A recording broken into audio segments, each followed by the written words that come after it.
Assalamualaikum warahmatullahi wabarakatuh. Selamat datang di pembelajaran dasar-dasar ilmu pendidikan. Saya Zahra Tunisa, perwakilan dari kelompok 7 dari mata kuliah dasar-dasar ilmu pendidikan Universitas Negeri Padang. Kelompok 7 yang beranggotakan Yulia Lismaningsih, Zahra Tunisa, Siva Wulandari, dan Al-Hadi Nufriyadi. Pada pertemuan kali ini, materi yang akan dibahas mengenai penyelenggaraan sistem pendidikan nasional. Materi pertama, jalur, jenjang, dan jenis pendidikan. Pendidikan adalah usaha sadar dan terencana untuk mewujudkan suasana belajar dan proses pembelajaran agar peserta didik secara aktif mengembangkan potensi dirinya untuk memiliki kekuatan spiritual keagamaan, pengendalian diri, kepribadian, kecerdasan, akhlak mulia, serta keterampilan yang diperlukan dirinya dan masyarakat.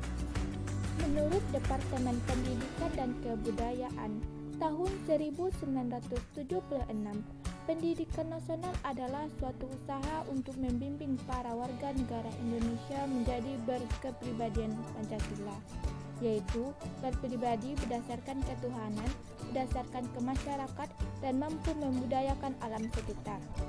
Menurut Undang-Undang Republik Indonesia Nomor 2 Tahun 1989 tentang Sistem Pendidikan Nasional pada Bab 1 Pasal 2 berbunyi, pendidikan nasional adalah pendidikan yang berakar pada kebudayaan bangsa Indonesia dan berdasarkan Pancasila dan Undang-Undang Dasar 1945. A. Jalur pendidikan. Jalur pendidikan adalah alat atau sarana yang dilalui peserta didik untuk mengembangkan potensi diri dalam suatu proses pendidikan yang sesuai dengan tujuan pendidikan dan untuk mencapai tujuan pendidikan itu sendiri. B. Kelembagaan jenjang dan program pendidikan. 1. Pendidikan umum dan kejuruan. Lembaga pendidikan umum dan kejuruan terdiri dari pendidikan dasar, menengah, dan tinggi.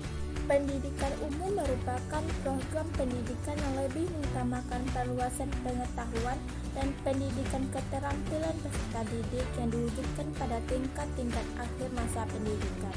Sedangkan kejuruan merupakan pendidikan yang mempersiapkan peserta didik untuk dapat bekerja dalam bidang tertentu.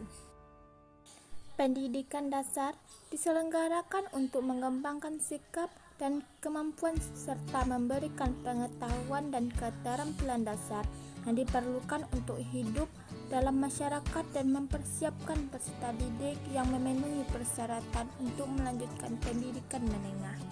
Pendidikan menengah adalah jenjang pendidikan lanjutan pendidikan dasar. Pendidikan menengah terdiri dari pendidikan menengah umum dan kejuruan, pendidikan menengah luar biasa, kedinasan, dan keagamaan.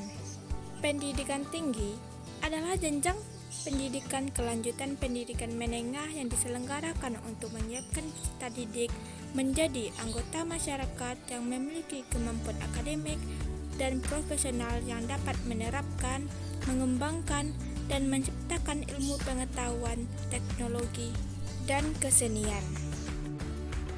2. Standar pendidikan nasional. Kriteria minimal tentang berbagai aspek yang relevan dalam pelaksanaan sistem pendidikan nasional dan harus dipenuhi oleh penyelenggara dan satuan pendidikan di seluruh wilayah hukum negara Republik Indonesia. Fungsi dan tujuan standar pendidikan.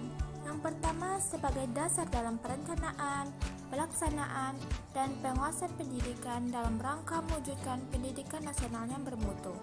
Kedua, bertujuan menjamin mutu pendidikan nasional dalam rangka mencerdaskan kehidupan bangsa dan membentuk watak serta peradaban bangsa yang bermartabat.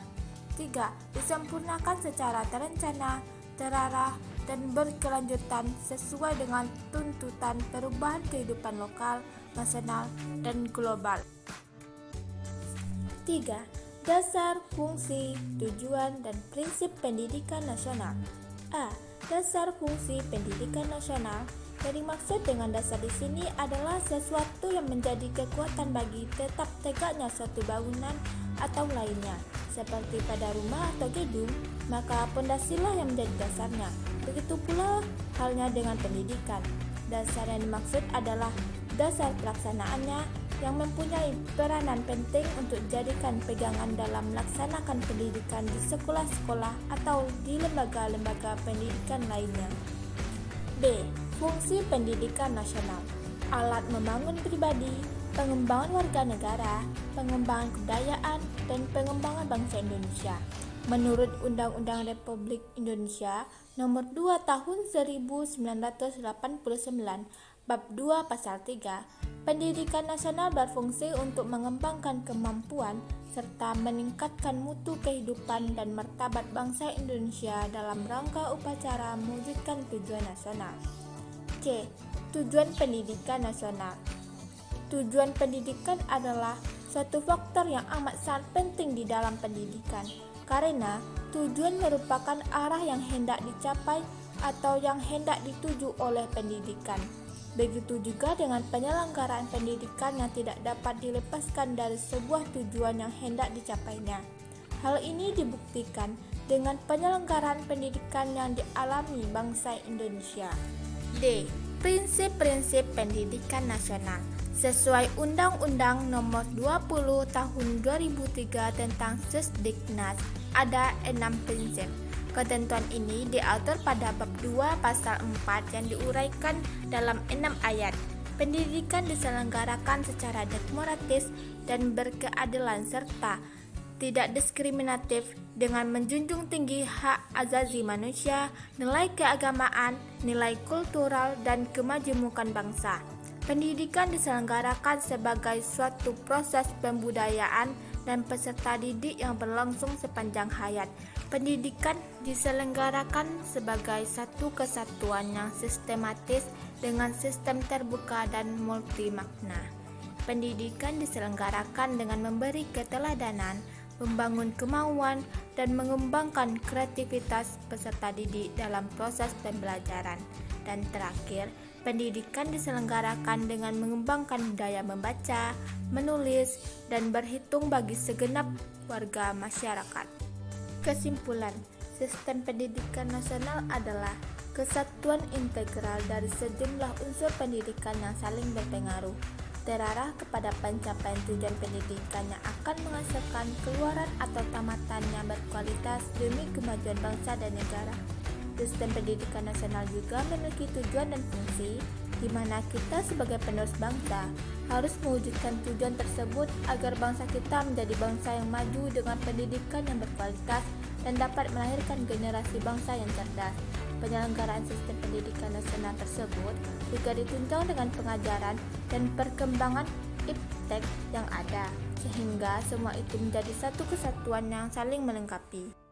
Demikianlah pembahasan mengenai penyelenggaraan sistem pendidikan nasional. Semoga teman-teman bisa lebih memahami mengenai materi ini. Mohon maaf jika ada kata-kata yang salah ataupun perkataan yang sulit dipahami. Terima kasih. Wassalamualaikum warahmatullahi wabarakatuh.